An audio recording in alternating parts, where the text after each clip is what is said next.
Would you believe that I got an auditory processing disorder? Well, I do. They look, I've done it. But yeah, I do have it. And pretty much tell you the story of my life of having this and other little bits and pieces. It's first off is how did I get it? It's a bit of a long story. I try and keep short, but pretty much what happened was a bit of complications when I was a fetus inside mum. I wasn't getting enough oxygen in the umbilical cord, and I was pretty much very well underweight. And a week before I was actually due, they had to do an emergency C-section to get me out because my heart rate was actually going down due to the lack of oxygen. And I couldn't come out naturally, or else I wouldn't be here making this video. But so like lack of oxygen, I came into the world at 4 pound 11.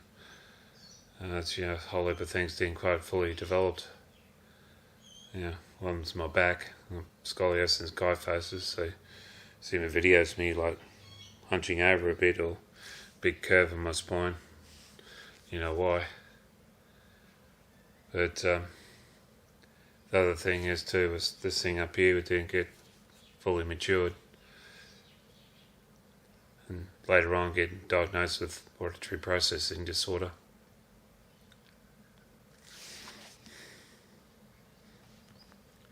So, if you're wondering what auditory processing disorder is, and this is sort of like something for based on adults, but you get this sort of divide for children. As auditory processing disorder makes it difficult to understand and interpret information presented orally. Auditory processing disorder in adults may manifest in poor listening skills, poor reading comprehension, or miscommunication that causes trouble with co-workers, partners, family, and friends. And of course, if it's something like that, growing up as getting an education and everything else like that, it was rather difficult. But as a kid growing up, it was no easy path really. I went speech therapy for quite a few years.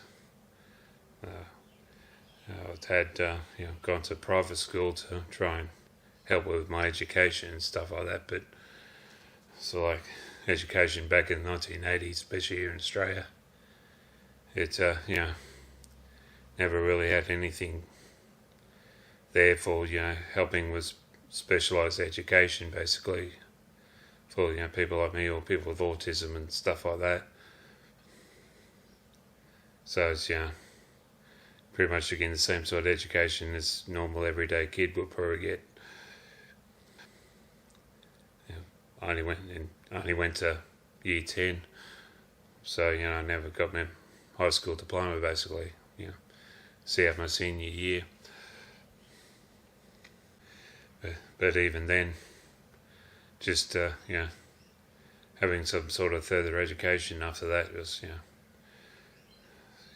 just wasn't possible. Many times I really feel like going out and getting myself a degree or something like that. It pretty much got thrown out the window basically. Me trying to hang on to a job. But simply, if I tell them about my auditory processing disorder during my interview and stuff like that, they wouldn't hire me. So trying to keep it hidden and to get a job is,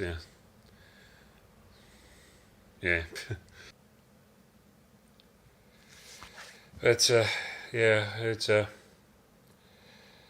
as much as dealing with depression, I know that's something I could probably overcome it, but in a certain way. With auditory processing disorder, I pretty much have to learn to live with it. But eventually I'll just start to learn that, I'm probably better off just being by myself and just trying to find my groove by myself and stuff like that instead of relying on everyone else. So certainly a little bit more of a easier path and a lot less of a burden sort of path. So here I am with my bit of an IT business that I run from home. I enjoy working with computers, get behind the sound desk. That is a bit of a challenge at times, because you do need your ears. After a amount of experience and stuff like that and confidence, and also making sure that it's got something good on stage in the first place. And certainly I can get into it and enjoy it quite a lot. And also with my YouTube channel, making videos. No, can't go wrong there, and I might have some problems here and there and stuff like that, and it doesn't stop my creative flow basically happening. Now to pretty much shows some sort of helpfulness for a person who's got auditory processing disorder is probably just understand that it might take some time just to understand understand what you're trying to say. They might not have heard you terribly well especially in a like a loud or crowded area that's pretty noisy.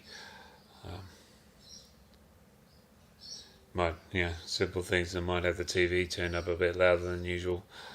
And maybe you just need to probably do things like just slow down with them. And it's probably just get that sort of understanding with just make sure they got what you're trying to say and whatnot. Might take some time. So it's one thing with school and stuff like that. As you're probably well aware, I wasn't very good at it. But also just difficulty trying to understand and learn things when they just go like that with it. Go quickly through it all and think everyone will pick it up. Really, I didn't. Even to this day, I'm still struggling with things like area of circumference and fractions and stuff like that. I was just going to still get my head around how to figure that out. It's even times with myself where probably just reading out loud, even though I just read there early on my phone, it was a little bit on the easier side, but sometimes it can run into some difficulties, especially if I'm doing a Bible reading or something like that out loud. So hopefully they'll get a bit of understanding what auditory processing disorder is all about, and there's plenty of information if you do a Google search about it if you want to look into it a bit more deeply, especially with the children diagnosed with it as well as adults diagnosed with it. Could say learning is the best way of understanding it. So consider subscribing down below. Until next time, have a good one.